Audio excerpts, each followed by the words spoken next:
Di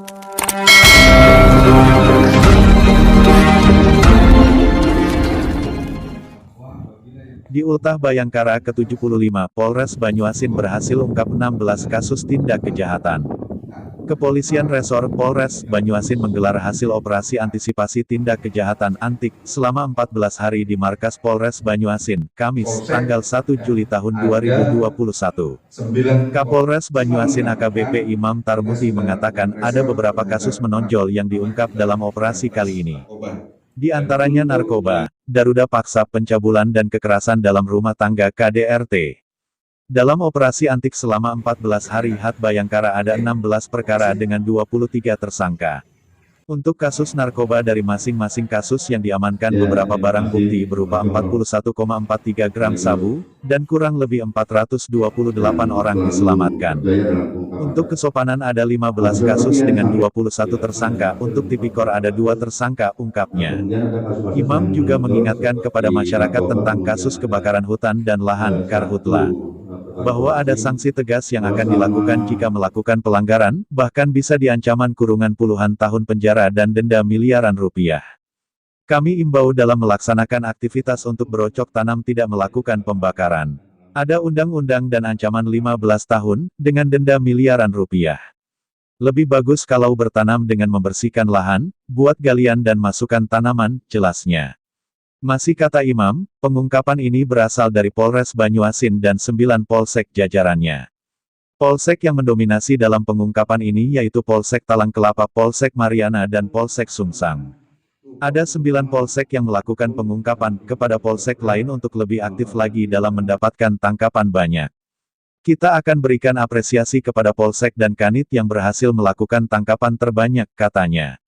Sementara, Kepala Kejaksaan Negeri Kejari, Banyuasin Budi Herman, sangat mengapresiasi pengungkapan kasus yang dilakukan oleh Polres Banyuasin.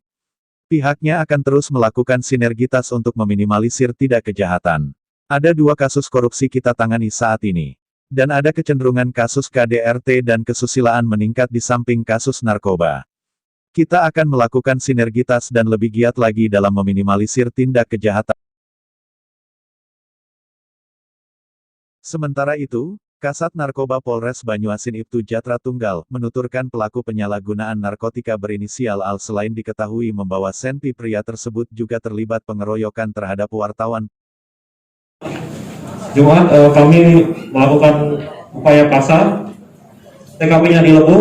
Untuk tersangka yang diamankan, yang kami ada 3 tersangka. Untuk BP,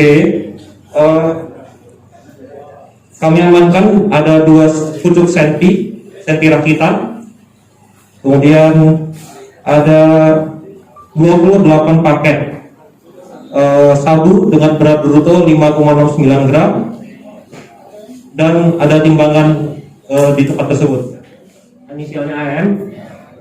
Yang bersangkutan juga kebetulan kami amankan pada saat itu bersangkutan juga dengan kasus dari unit Pidum. Pasal 170 KUHP pengeroyokan. Sebelumnya ada beberapa tersangka yang sudah diamankan, dan yang bersangkutan juga kepemilikan senpi itu yang kami amankan milik bersangkutan juga.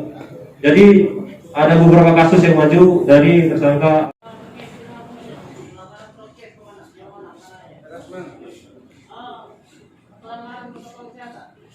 Ya baik, untuk prokes kita sudah gelarkan, sudah kita limpahkan kepada PPNS yang ada di Narkoba. Jadi untuk penanganan sudah kita limpahkan kepada sedikit terkait masalah perkara yang ditangani narkoba. Kita sudah ditindaklanjuti, kita menerima dari limpahan dari narkoba terkait perkara 170 yang rekan-rekan wartawan dan media ya, waktu terjadinya di daerah Rantamayur juga. Kita sudah tindak lanjuti, baik kita akan proses juga di reskrim sendiri. Oke, masih penyidikan, masih pendalaman. Oke, ada lagi? Cukup ya? Saya rasa cukup, itu saja. Terima kasih. Assalamualaikum warahmatullahi wabarakatuh.